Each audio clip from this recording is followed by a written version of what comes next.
Hello and welcome back to the Meld PR vlogcast. And I'm your host, Jonathon Narvey, the founder of Meld PR. And with me is my senior writer, Lyle Neff. How are you, Lyle? Very good, John. Very good. What's on topic today? Today we want to talk about how to be a thought leader. I don't know why I was shouting. Sorry about that. So how to be a thought leader. It sounds a bit, actually, in some contexts, it sounds a bit silly, vain to be a thought leader. 6 months ago, I had no idea what a thought leader was. And now I realize that although the term might appear somewhat supercilious, it actually is a fairly accurate description of the kind of writing product that we're talking about, right? Yes, yes, indeed. So, what is thought leadership? I should probably define that before I define what a thought leader is. So, thought leadership is the kind of writing that you see today in places like Entrepreneur or Fast Company, Forbes. Actually, a lot of publications do this. Where they give space that you might basically editorial space to people who are leaders in captains of industry, people who've done things, people who've seen a thing or two. They have experience, they have unique insights, and they want to share those insights with the world.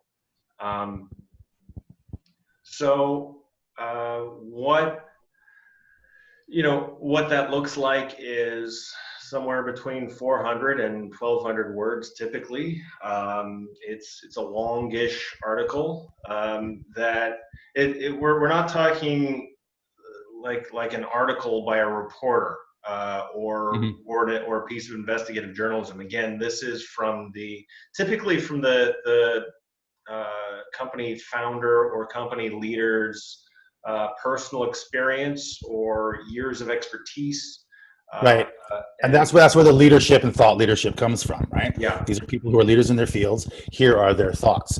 So the term isn't meant to imply that, what these guys are saying is right and everyone should listen because they are the leaders of the thought. It's just that they have thoughts and they are leaders. So important nomenclature thing there. Actually, I think I would dispute that a little bit. It can be both. These can be thoughtful leaders, and they can also be people who are leaders in their industry who have ideas that other people in their industry have not thought of before. So, these are. Let me give you an example. One of our clients recently had some of his thought leadership appear in Forbes, and the article was all about how to transform our economy without blowing it up. Essentially, tap into energy sources that for whatever reason people aren't really considering. So most of all nuclear, which is the bugbear of environmentalists, which is a weird thing because it's carbon free. And so this was at a time when Greta Thunberg and what was that extreme environmental group? I can't remember their name. The British one, Extinction Rebellion. Extinction Rebellion. Yeah, they were getting all the headlines. Always on the verge of extinction, eh? Forever on the. And so our client took a counter view of, hey, no, we don't, we're not going to progress by becoming Luddites and smashing the coal power plants. It's by investing in new sources of energy and beyond. I'm not talking about renewables. Like I'm talking about, looking at what energy we actually need and how we're going to put it to use. So So sorry, I'll just finish the point. The reason why this person, was writing about this was, number one, they're a leader in the technology sector generally, sort of a renaissance man of a wide breadth of technologies. It's really impressive what this person actually knows. And they had worked with energy utilities before, Hmm. and they also had an understanding and are involved with an organization called Urban Opus that dealt with smart cities. So there was tie-in on multiple facets, and it just seemed like, okay, this is the time to lead with interesting thoughts. Hmm. Well, I was just going to say that I remember the piece that we're talking about well, and it's a very good example of thought leadership in that our guy, our client, as you say, is a very, very sharp guy.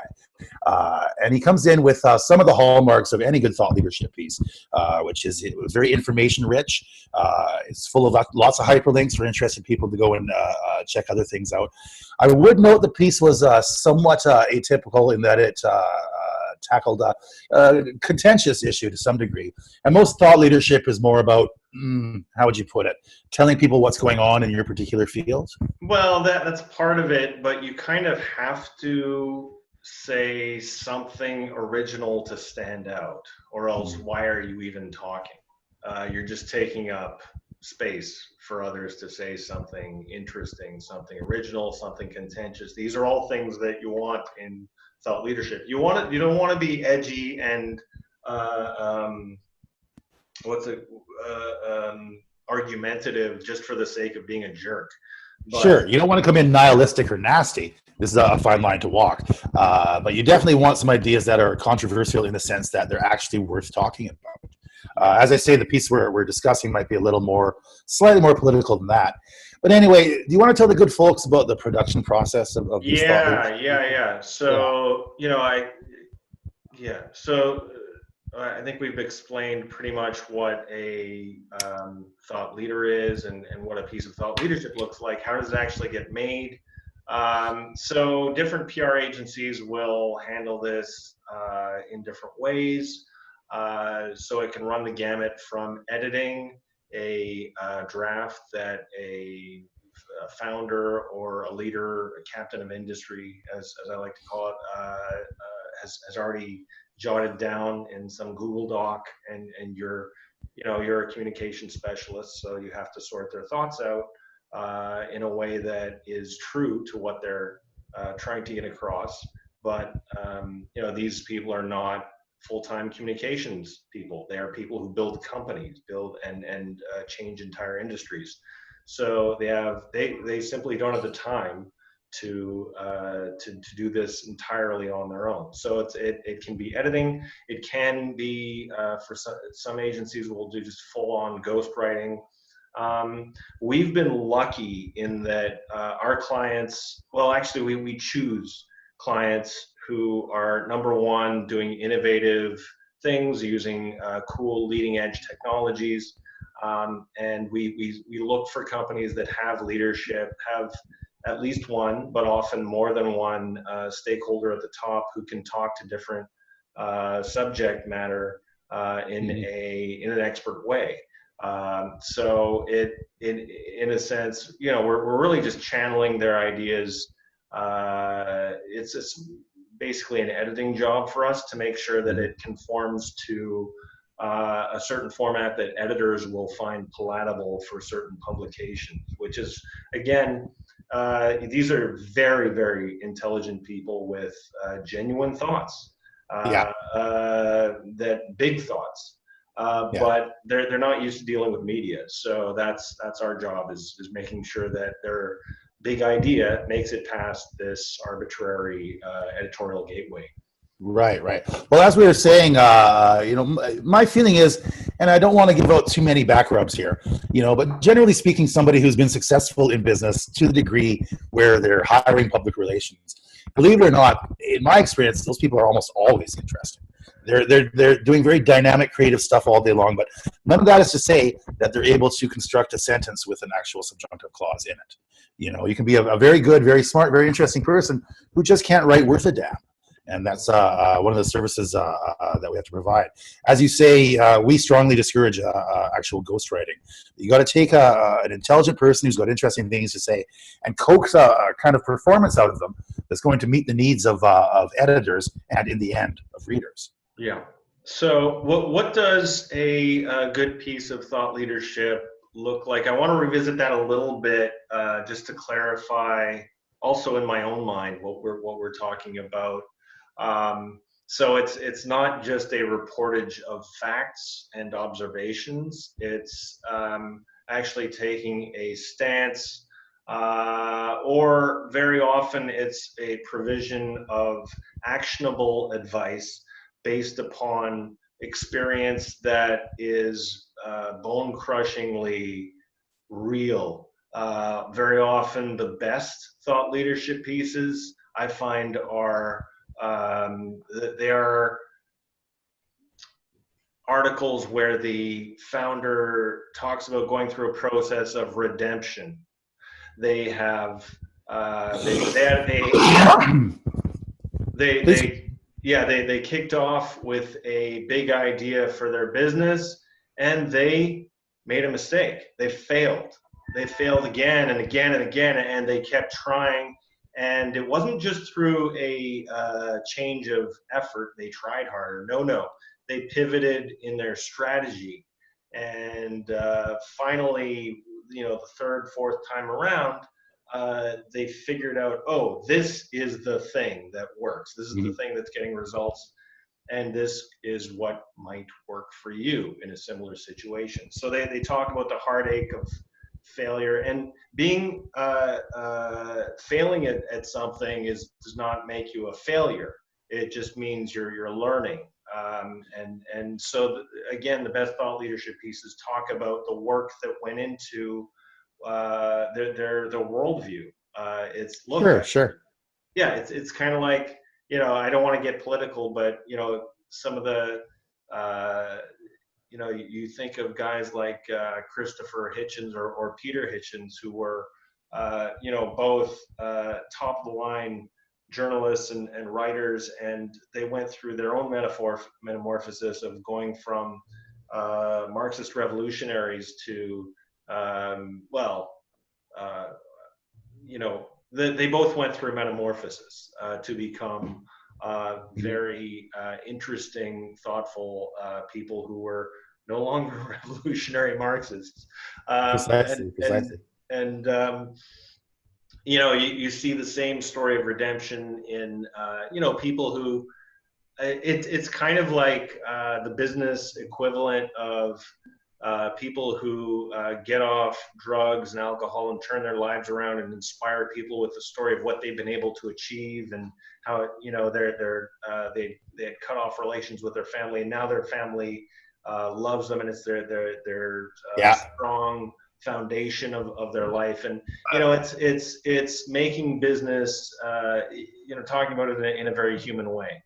Yeah. And of course, redemption is merely one of many types of narratives. And a really good thought leadership piece, even though it might look like a fairly dry listicle, that dreaded word, a listicle with 7 pieces of advice for how to plug in your computer, even a piece that is structured like that can contain elements of storytelling that makes it very, very palatable. That's how you pronounce that, Narvey? Palatable. Yes, that makes it palatable to the general reader. Elements might include actual heroes, actual villains, long journeys, as you say, reverses, obstacles. All this stuff can be found in a really fine piece of thought leadership. It's not just some corporate chieftain bloviating on about his right-wing opinions or whatever. It's somebody who's actually got stories to tell. And, yes. You can help get that out of a person who's there, and provide it to a good general or a very specific niche audience. Yeah. You've done a good job. You've got some stories out there and move things along. Excellent. Yeah, I think that pretty much sums it up. I think, the final bit of advice or something I would reiterate if we've touched on it is just, the details matter, and that it goes back to show versus tell. If your thought leadership piece, if you're a founder of a company and you think you have some neat ideas and you write them down, and it's all tell, it's all do this, do that, but you're not explaining how you got there. What was Yeah. what was the revelation? How did you get to that revelation? What are the examples? What are the proofs? If you can include those details, it's so much more powerful. So Sure. Corporate people tend to, because they're always in meetings and then they're talking about other people with other people in their field, who again are not necessarily professional communicators or really good writers or anything. And so they kind of default naturally to an abstract kind of jargon-laden language, and that's okay. It gets the job done for them in most respects.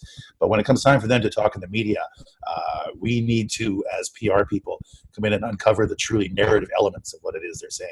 yeah, injecting flavor into the piece, and Information too, of course. It's got to be super dense in terms of information. There has to be so much stuff in a good thought leadership piece. Yeah, and I don't want to disparage other forms of business communication, like for executives who are used to speaking in bullet points, or there's the I don't know if this is an urban legend or if this has been borne out through research, but essentially the more time you've been in a company, the shorter your emails are, to the point that someone who's on the bottom rung of a company is going to write like a 2-page email to their superior, and at the very top of the company, the CEO is responding to questions with yes or no. That's pretty much it. 25 words or under, because they're no longer as nervous. People lower down the food chain, in a sense, have more at stake. They have more bosses to please. If you're the boss, you don't have anybody to please. You can communicate very brutally and directly. Although a lot of that. Yeah, I think that's part of it, but it's also a different job. At the very highest echelons of the company, it's essentially about assimilating information and making a decision, and living or dying by that decision. So if you're at the top of the company, you have to make more good decisions than bad decisions, and that's pretty much your job, is say yes, no, or not yet. Those are pretty much, that's what you do all day. Is people come to you and you say, give me some options, number one, and they give you some options. Okay, make it so. As a CEO, that's what you do. But yeah, when you think about thought leadership, you have to use that muscle that may have gotten a little bit weak because you're not using it. So you rely upon professionals who help you get your message out. And that's us, man. We're here to help. Okay. Well, I think we covered that. So thank you very much, Lyle. Another fantastic conversation on the Meld PR vlogcast. And Yes, John. I look forward to our next conversation. Have a good one. All right.